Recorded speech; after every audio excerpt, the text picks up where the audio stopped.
Señoritas y señores, bienvenidos a otro video para español. Bueno, la clase de español. Gracias por ver este video. And ladies and gentlemen, honestly, I really don't have any other idea how to start this latest YouTube video. So why don't you follow me to la Walmart, right over here.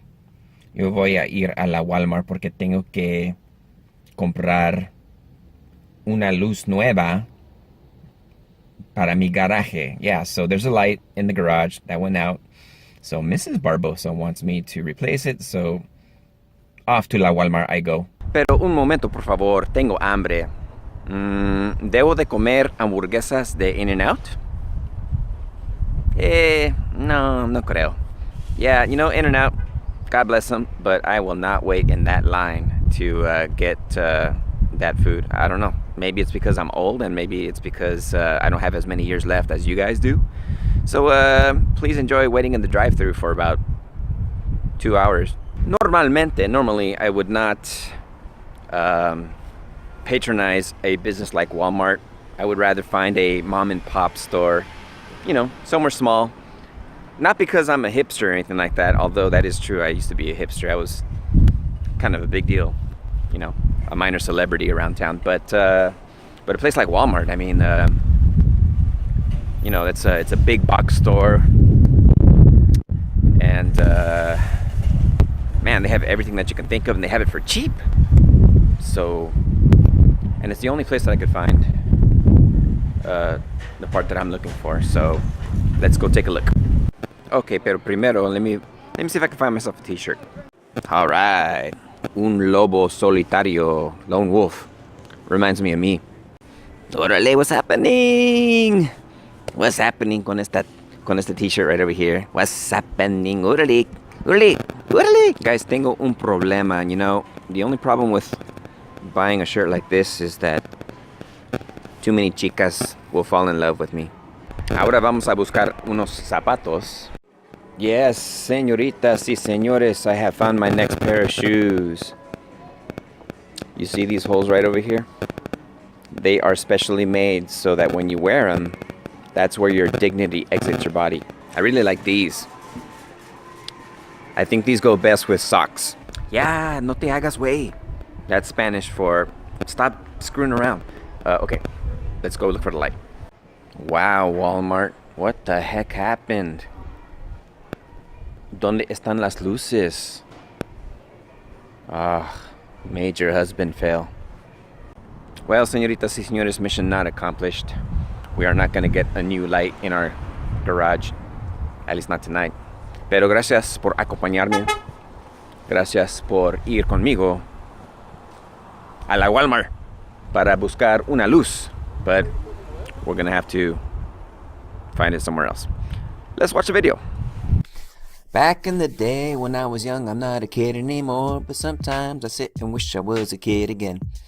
Oh, that's an old song from back in the day, but I can't remember what it's called and who did it, so. And everybody say, I remember way back when. And everybody say, I remember way back when. Just gonna have to Google the lyrics, or maybe if you guys know, let me know, because I was, I want to say 80s or 90s, but anyway, the reason why I'm singing that song is because that's the theme of the chapter, chapter 4a, when we were little kids, and what we used to do as little kids. So, to start us off with the grammar section for chapter 4a in your Realidades Español 2 libro, you're going to need to take a look at página 194, page 194. It's going to break it down all about the imperfect tense. But you're in luck because Señor Barbosa's got the PowerPoint right over here, and you're able to take a look at the YouTube version. And so let's take a look, ladies and gentlemen. So you've learned the preterite tense. And generally, the preterite tense is a one-time shot, one-time deal. Generally, Ana cantó en la fiesta anoche. Okay, has a beginning, has an end. Now, in the imperfect tense, it's the past tense as well, but there's no real beginning, there's no real end. And so, generally, this tense is used to describing things that happened in the past that used to happen on a repeated basis or no defined beginning and end. So Ana cantaba, as you could see, it's different than Ana cantó. Ana was singing. Again, Ana cantó, she sang beginning end. Ana cantaba, she was singing, and it's a bit more open to interpretation as to when it started and when it ended, okay? So we use the imperfect to talk about things that happened repeatedly in the past. In English, I think the equivalent would be used to or would to express this idea. Generalmente caminaban mucho. Jugaban con otros niños de la familia. And you might want to look out for key words and phrases such as generalmente, a menudo, which means often, muchas veces, todos los días, siempre, nunca. All of those are kind of heads up for you to look for in your Spanish sentence. Here comes the imperfect tense, okay? So these words right over here will give you a heads up. And those are big giveaways that you're going to be talking about stuff in the past in the imperfect tense, all right? So let's conjugate these verbs, shall we? Let's start with the AR infinitives. And let's take a look at what they are. Let's take an easy one, such as caminar, to walk, all right? Yo caminaba, I used to walk. Tú caminabas, you used to walk. Usted, él, ella caminaba. Nosotros caminábamos. All right, look at this. In order for you to put the correct ending, you're gonna need to put that accent mark over this vowel right over here. Ábamos is how you pronounce that ending. So when you put it together, caminábamos.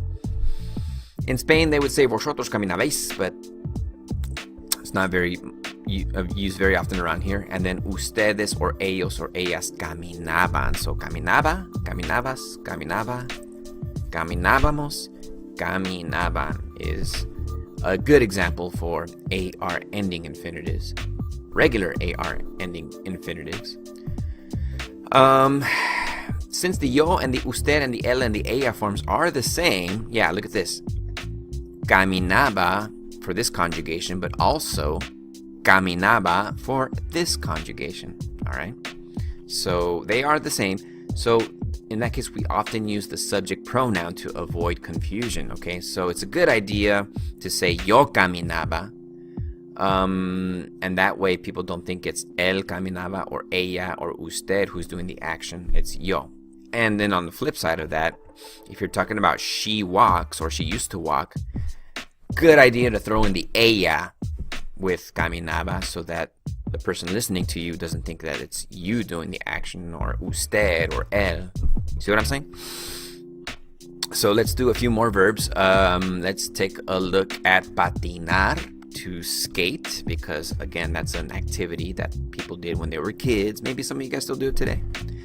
Yo patinaba, tú patinabas, usted, él, ella patinaba, nosotros patinábamos. Don't forget the accent. Ustedes, ellos, ellas patinaban.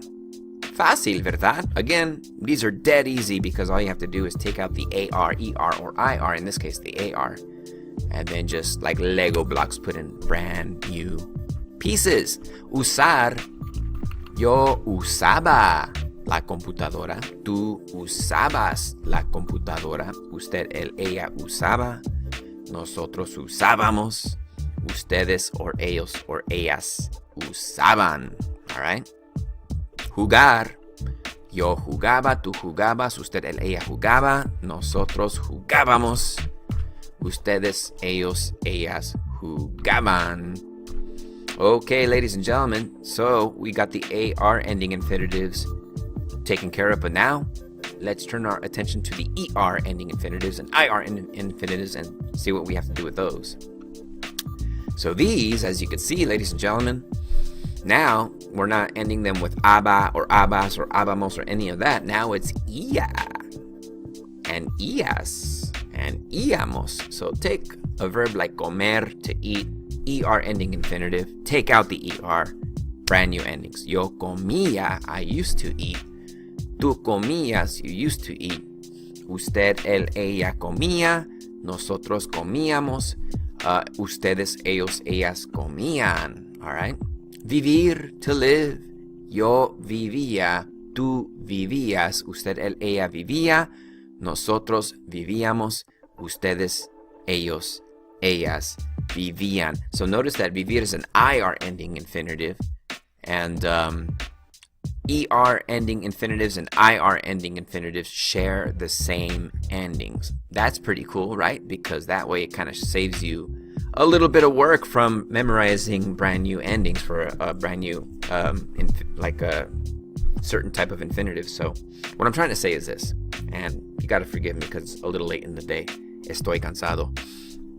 Cool. ER ending infinitives and IR ending infinitives share ia, ias, ia, iamos, ian. So they both use those endings. Ia, iamos, ian. Okay? So that is regular imperfect tense verbs in the Spanish language, ladies and gentlemen. And because the Español language tends to throw you some curveballs, here's another one for you. So not all AR, ER, IR ending infinitives are going to follow those rules that we just talked about with the imperfect tense. Some of them are irregular. And so there are a couple of verbs that go rogue. They go their own way, and they need to be memorized. But the good news is, if you take a look at página 196, the good news is that there's only tres. There's only three. Not bad, huh? So these are the only three that you need to memorize. Oops, did I goof? It went away. I don't know what happened. Anyway, let me show you this.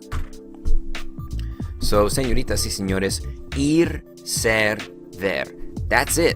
Those are the only ones that are irregular, that don't follow the normal imperfect rules. These are the ones that have their own thing going on, and they don't follow ia, iamos, ia, or aba, abamos rules. Okay, so check it out. The verb ir, to go. So, I used to go, yo iba. You used to go, tú ibas.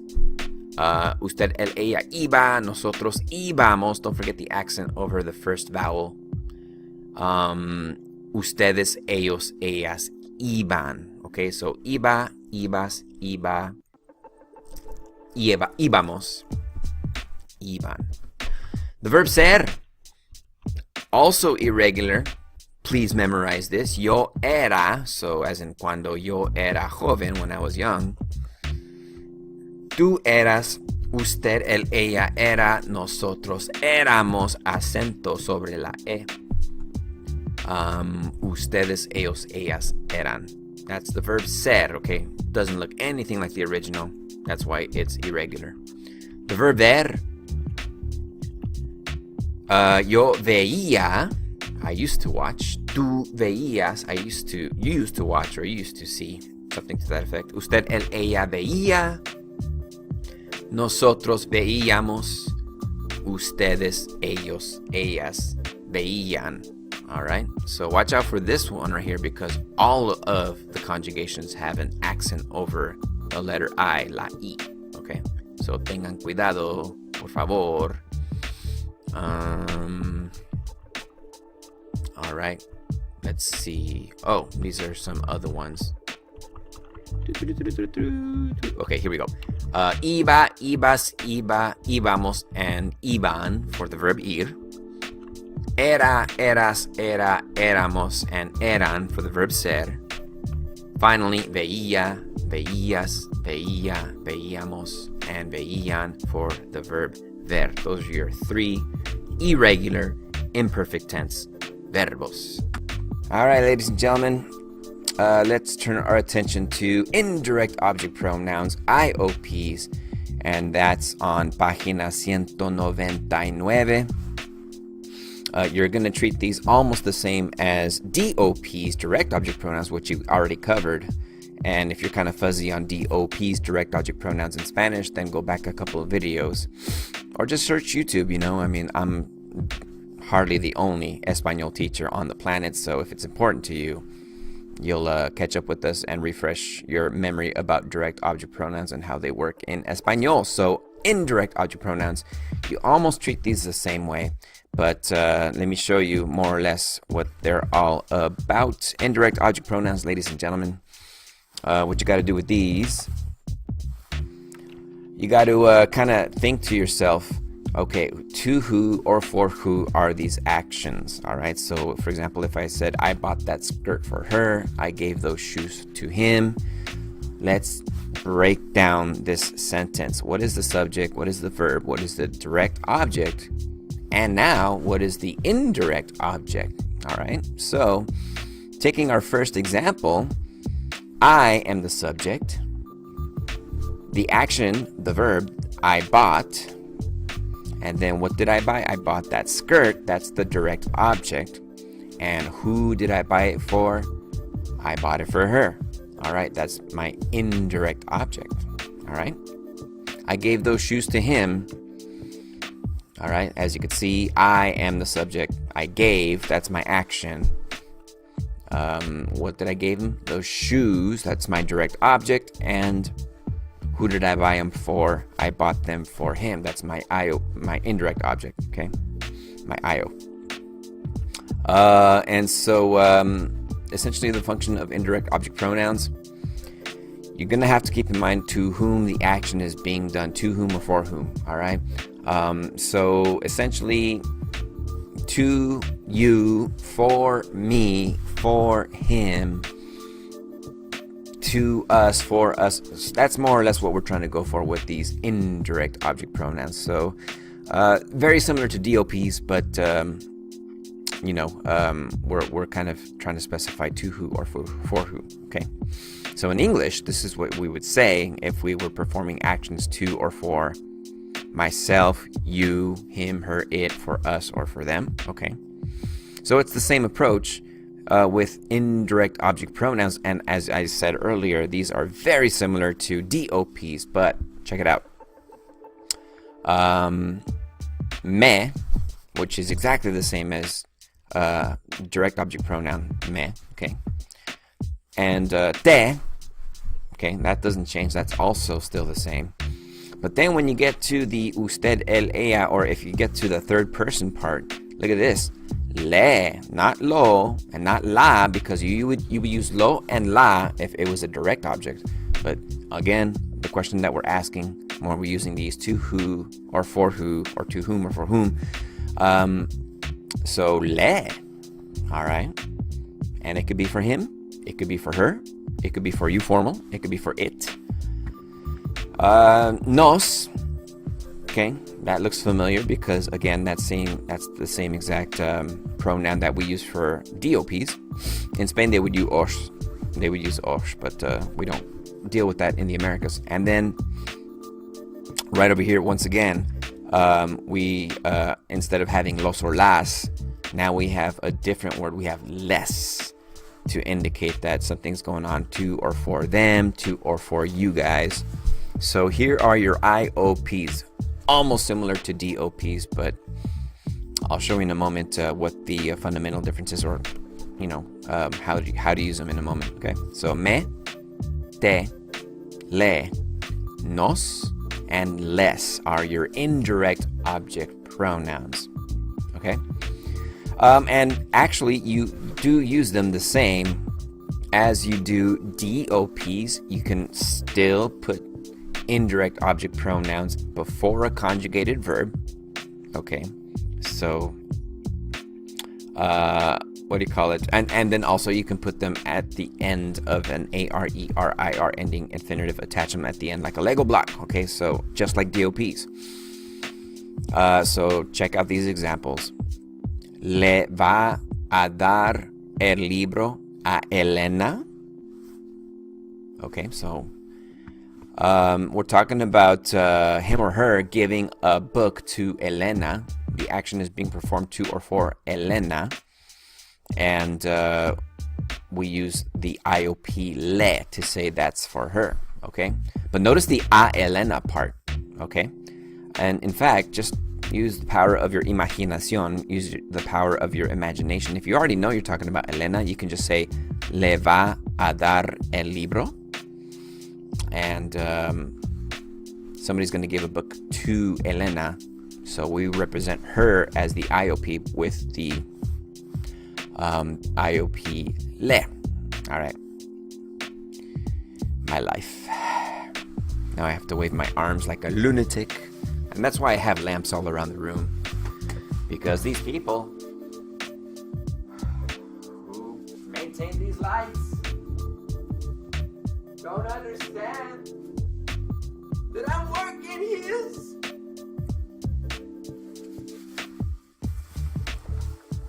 I'm working here. Come on. Anyway. Nos vio hace 5 años.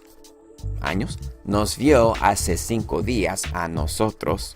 Well, actually, the a nosotros is pretty redundant. Let's take that out completely because this IOP, I think, is pretty evident. We're only talking about nos. It couldn't be anybody else. So, nos vio hace 5 días. He saw us 5 days ago. All right.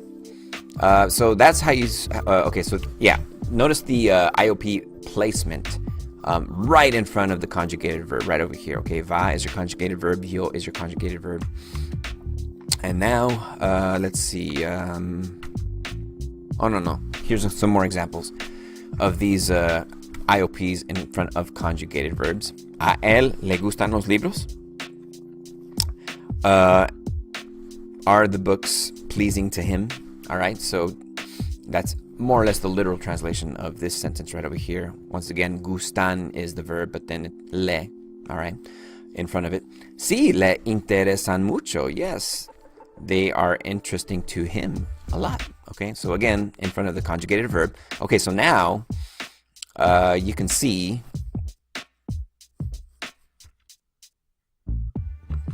if you're going to put these IOPs after the verb, they got to be attached to infinitives. Okay, vas a darle el libro a Elena. Are you going to give her the book? So as you can see, the IOP le attached to your ARERIR infinitive. In this case, it's attached to dar, to give. Are you gonna give the book to Elena? Sí, voy a darle el libro a Elena. Once again, le attached to dar, the infinitive dar, darle. Okay, voy a darle el libro. Okay, and the a Elena part clarifies who's the receiving party. All right. So, believe it or not, ever since you took Spanish 1, remember, like, one of the very first things that you might have learned in Español 1 if you took Spanish 1 was me gusta. All right. Believe it or not, that's the me part is an IOP, indirect object pronoun, because that is pleasing to me. I'm the one who finds something pleasing, me gusta. And then, of course, the rest. Te gusta, le gusta, nos gusta, les gusta. All right, so yeah, believe it or not, you have been using IOPs ever since Spanish 1, and you probably just didn't realize it, okay? A ella le gustan las faldas. Does she like those skirts, those dresses, no, those skirts? Sí, le fascinan. Yes, they are fascinating to her, all right? A ellos les encanta la comida. Is the food pleasing to them, or do they love the food? Sí, les encanta. Sí. Yes, the food is wonderful for them, or they are absolutely captivated with the food. But there you go. Look at these right over here, these IOPs in front of all those words that you used to say gustar, encantar, interesar. Okay, so you've been using those since Spanish 1. So if they look familiar to you, they should. Okay, so sometimes it's a little vague as to, especially if you're using le and les, those IOPs, sometimes it's not exactly clear who something is for or to, okay? So in those situations, what will happen is that we would have to say a to, and then whoever is the receiving party. So a Elena, a nosotros, a ellos, okay? So we make it clear to who we are referring to. So we use a pronoun or a person's name so that we can, clear that up. So check it out. Me duelen los pies. Y a ti, ¿qué te duele? All right. Actually, me and te, like I said earlier, it's pretty clear. It's going to be me if it's me. It's going to be pretty clear if it's you, if you use te. But when you get to le and les, not so clear. If you just say le duelen los pies, who is the one who's in pain? Is it usted? Is it él? Is it ella? And that's when you would have to clarify by saying a Pablo, or a usted, or a él, or a Maria, or a ella. You see what I'm saying? So yeah, so the a plus the person's name or pronoun clarifies who's the receiving party here. A usted le duelen los pies, no? Okay, so again, if you take out the a usted part, not exactly clear who you're referring to if you don't know, if it's not established in conversation whose feet are hurting. So if you just say le duelen los pies, not exactly clear. Throw in the a usted, now we know it's usted. You're usted, you formal. You're the one with the achy feet. It's the thrill of victory, and it's the agony of the feet. So I've heard. There it is, señoritas y señores. Those are your grammar skills that you need to know for Capítulo 4A, Chapter 4A in your Spanish 2 Español libro. Thank you so very much for watching, as always, once again. And so that's it. I am out of here, and es tarde, as you can see. Hoy son las 4:30. Así que me tengo que ir. I have to go. And as always, ladies and gentlemen, please keep up with these YouTube videos, and that way you know how to master these skills that you need to know to be successful in la clase de español. All right? Great. I will see you en la clase de español. Muchísimas gracias a todos y adiós.